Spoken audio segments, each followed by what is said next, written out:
ho, ho! Hi everyone, welcome to our Christmas story. This story is different as it takes place mostly at the North Pole. Since this isn't a two-camera production, and you all are likely to have strong images in your heads of what the North Pole looks like, the elves have asked me to simply read the story. The elves will add flair when possible. The story is called The Stuffies. The elf, Trefallan, was excited by the new designs. He had worked summer into fall at his place here in the Enchanted Garden to add special features to his delightful toys, and he was certain that Santa would not only grasp the intricacies of his ideas, but also appreciate the genius of the new abilities he had incorporated into these classic toys. He had worked in total isolation to develop 4 versions of the basic design with varying personalities and skills. Moelle was given clear reasoning skills and is an excellent dancer. She can also juggle and climb very fast. Snup was designed to be able to work tirelessly for long periods. He whistles well and is a good swimmer. Tweed tells excellent stories, is a good cook, and diffuses arguments with skill.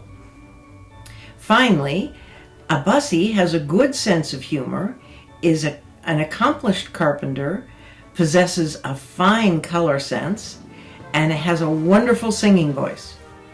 Trefallan is very proud. Trefallan anxiously awaited for the first 4 toys to come off the production line. It was getting late and all the elves were exhausted from a long day of minor glitches with new toys, but there was no sign of his yet.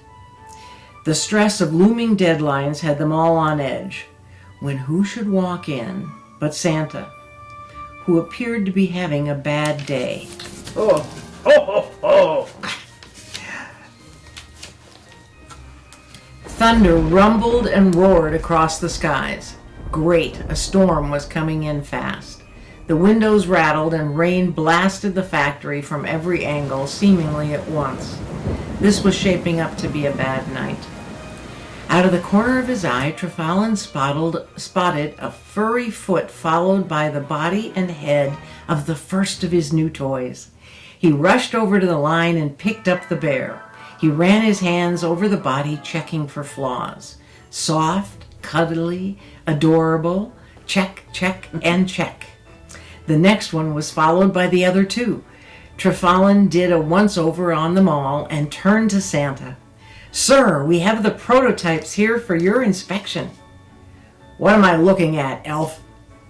"These are the next generation of stuffed animals, Santa.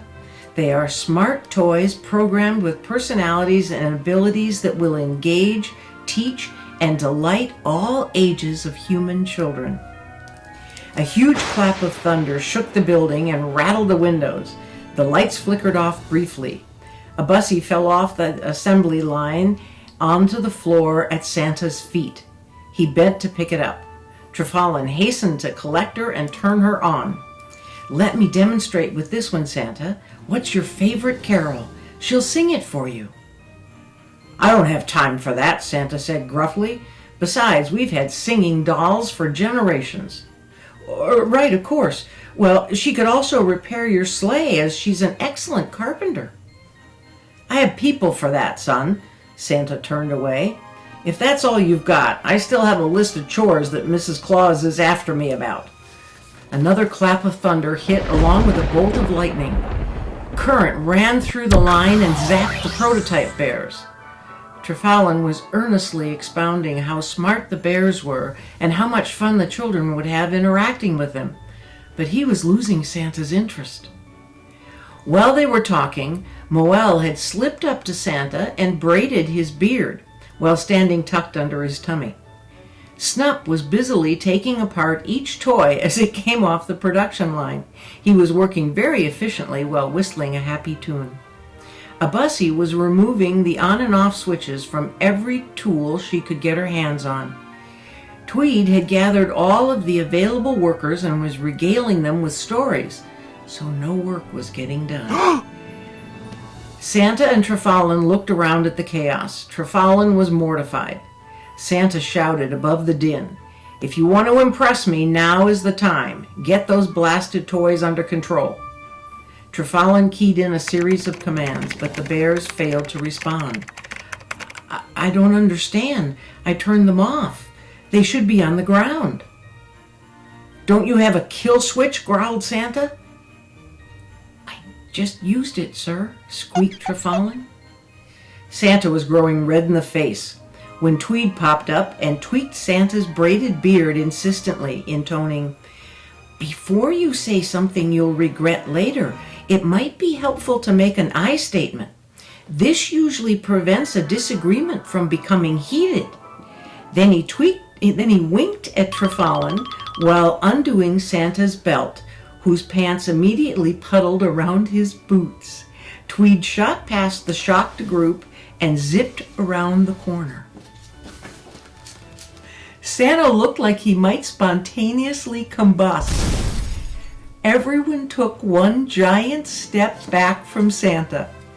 The moment stretched to the breaking point as Santa closed his eyes tightly. No one dared even breathe. "Woot!" shouted Santa. "Woot! Woot! Woot!" Trefalin looked like he might faint. "Sir?" he squeaked. "Is he having a stroke?" worried another elf. "No worries. I was laughing. I was caught totally by surprise, as no one has played a joke on me in centuries," Santa explained while pulling up his pants and fixing his belt. "And I've had a wretched day, so it was perfect. Someone help me undo this silly braid." "So you aren't upset about the bears?" "Oh, don't get me wrong. They have to go. They're fun, but we can't give them to children. Surely you see that they're too mischievous to have out in the world. They've disrupted the entire toy factory in less than 5 minutes, and there are only 4 of them. Imagine what hundreds or thousands of them could do. It doesn't bear thinking about. See what I did there? Bear thinking about? I'm in a better mood already." Ho, ho, ho! "So what happens to them now?" Trefalin gave Santa a quick profile of each bear and their abilities, in hopes that he would see how special they are and find some use for them. "I'm sorry, son, but they go to the reject warehouse, and the next time you pour so much time and energy into a new line, I want you to get some outside input. While those traits and skills may seem important to you, they're not as mainstream as you seem to think." "But sir, they're aware. They're basically alive. Can you really just plop them into a box and leave them in the dark?" "Well, what else is there to do with them?" "Maybe we could just let them stay around here. I'll check out their programming and try to fix the bugs so that they don't cause any more trouble," pleaded Trefalin. "You'll be held responsible for them," cautioned Santa as he left the room, chuckling to himself. Trefalin spent an exhausting couple of hours chasing down the 4 bears, but with the help of a few elves, he finally managed to get them in hand and back into his workroom. After an almost complete reboot of their systems, the bears were allowed to roam the North Pole on their own. He had been unable to make the kill switch work no matter what he tried. It seemed that the lightning strike had fused the circuits such that the function simply would not reinitialize. He thought it best not to mention that fact to Santa. Right off, there were little things that were noticeable. All of the elves' left boots went missing one morning to be replaced by ballet slippers. It made for an interesting pattern of movement on the factory floor as the elves pirouetted past each other, but there was no help for it. The toys had to be made. Oh, and the reindeer were brought low with a mass outbreak of the trots when mild laxatives found their way into their morning mush. The elves' shampoo suddenly dyed all of their hair bright purple, even their beards. Santa got a good laugh over that one, but the elves didn't think it was at all funny. Fanciful caricatures of Santa were sculptured into snow and ice in ludicrous poses, almost faster than the elves could knock them down. And snowballs were wont to whiz past one's nose from all directions whenever out and about. Still, things probably would have continued as it is, were it not for the annual Cookie Night Festival. Each year, Mrs. Claus hosted a contest to determine the year's most original and delicious cookie. It was held up as the epitome of cookiedom by all, and the competition was fierce. Recipes were highly guarded secrets, and novel ingredients and designs often won the day. The baker of the winning cookie occupied the prize position at the pole for the next year as the provider of Santa's nightly bedtime cookies. A lavish dinner began the event, but the attendees rarely remembered what was served, as they only nibbled to save room to feast on all the cookies after they'd been judged. A massive table dominated the front of the hall, laden with platters piled high with fanciful mounds and stacks of all manners of cookies. There were bars and sandwiches and shortbreads and gingerbreads, biscotti, macaroons, sugar cookies, macarons, snickerdoodles, oatmeal cookies, fortune cookies, chocolate chips, ginger snaps, black and whites, molasses cookies, and on and on. Brownies had slipped into the contest several years back. While they caused a flap initially, Santa had ruled that they met the criteria, which is hazy at best. And they were allowed to stay, opening up the field considerably. So there were numerous tray bakes as well, although sculpted into wild designs. Everyone hastily pushed their plates aside in anticipation of the delicacies to come.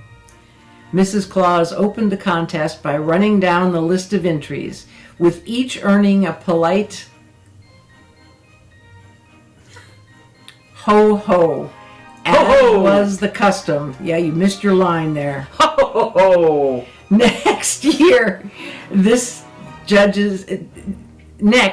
This year's judges took their seats at the judging table. The cookies were presented for judging in the reverse order to the baker's finishing position in last year's competition. Thus, the best baker's cookies were judged last. This ensured a mounting suspense for the crowd and the competitors. The cookies were judged on presentation and taste. The rules stated that every cookie in the batch had to be used to complete the presentation. Thus, the winners had to be both baker and ingenious sculptor, and the bakers had not had the opportunity to taste their cookies. The judges selected the 5 finalists: the pagoda structure built of fortune cookies, the gingerbread model of Santa's sleigh, the Ferris wheel of chocolate chip cookies, the Eiffel Tower done in black and whites, and Mrs. Claus's snickerdoodle Christmas tree.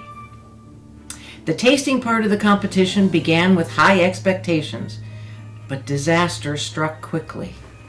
Each judge selected a fortune cookie from the display and took a bite, only to spit it out. This was poor form indeed. Shocked looks were exchanged. Another tentative bite was taken, with an identical result. "They taste like they have sand in them," whispered one judge. There was general embarrassment for the poor baker and whatever calamity had befallen her kitchen, while the cookies were gently pushed aside. The judges moved on to the charming gingerbread sleigh display. In unison, each judge took a bite, with an even more vigorous result. One of the gingerbread pieces flew so far as it struck a startled elf smack on the nose. "Is there curry powder in here?" asked one judge with tears streaming down his face. The other judges were all reaching for water and gulping as fast as they could. The Ferris wheel was approached with some trepidation. Each judge took a tentative bite from the chocolate chip cookies, and then there were smiles all around. "These are delicious," cooed a relieved judge. "Is that clove I taste?" The baker puffed up with gratitude and pride. "Yes, I thought it would add a little zest to the chocolate." The judges nodded their agreement. Next up was the Eiffel Tower, done in black and whites. Each judge took a sample and the tasting began. Again, there were smiles all around as the judges found the cookies to be exceptional. "Another outstanding entry," intoned Santa. "You will have to be on your A game this year, Mrs. Claus." The Christmas tree glistened with cookies and decorations, just waiting for the judges. They eagerly selected a snickerdoodle and took generous bites.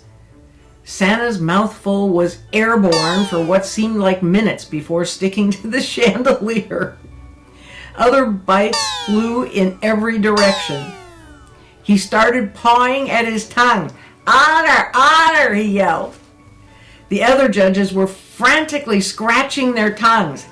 Trefallen shouted to get them water as much as possible and quickly.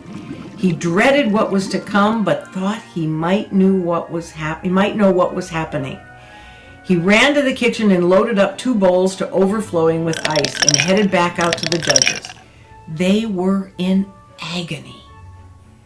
The water could only do so much, as the snickerdoodles had been dosed with rose hips, commonly known as itching powder, and they were tearing at their mouths frantically. Trefallen gave each one a mouthful of ice and instructed them to hold it in their mouths as long as possible. The impact was almost immediate, and their appreciation was considerable. It took several mouthfuls for the effects to wear off, but finally the judges were more comfortable, and the room calmed down. "Not that I don't appreciate the help, but just how did you know what to do?" asked Santa. "Bollocks that," said Mrs. Claus. "Who ruined my cookies with itching powder?" "I'm getting to it, dear. It's all of a piece, I suspect," said Santa. "Well, yesterday I noticed a search that had been done on my computer for itching powder. It wasn't mine, so it must have been one of the bears, as I haven't been able to keep them from breaking into my quarters, sir," admitted Trefallen sheepishly. "Just as I thought," said Santa. "This is not working out. I'm sorry about your cookies, my dear. We're going to have to find another place for those blasted bears. I have an idea where they could live. Let me make a visit and see." Santa put a finger to his nose, his eyes twinkled, and he was gone. Santa knocked on the hobbit's bright yellow door and waited a considerable time for Tandy to work her way up to the kitchen. "Santa, my goodness, what are you doing here at this time of year?" Tandy exclaimed. "I have a problem that you might be able to help me with. Do you have a minute so that we can talk?" asked Santa. "Well, for you, Santa, I'll make time. And tea. Take a seat, and I'll be back with tea and biscuits," Tandy instructed. Over a nice cuppa, he told her his problem, which is how the bears ended up in the Enchanted Garden. Tandy Bucklebottom is no pushover, but it's really hard to say no to Santa. And he was pretty insistent that Mrs. Claus would not have the bears at the pole another minute. Besides, one of Tandy's favorite grandchildren, Mandy, took one look at them and said, "We're going to call them Stuffies, and they belong with us." It's important to belong, so yet another type of creature has found a loving home in the garden. The end. All of us from the Enchanted Garden wish you a Merry Christmas and a wonderful holiday season. Stay magical. Ho, ho, ho!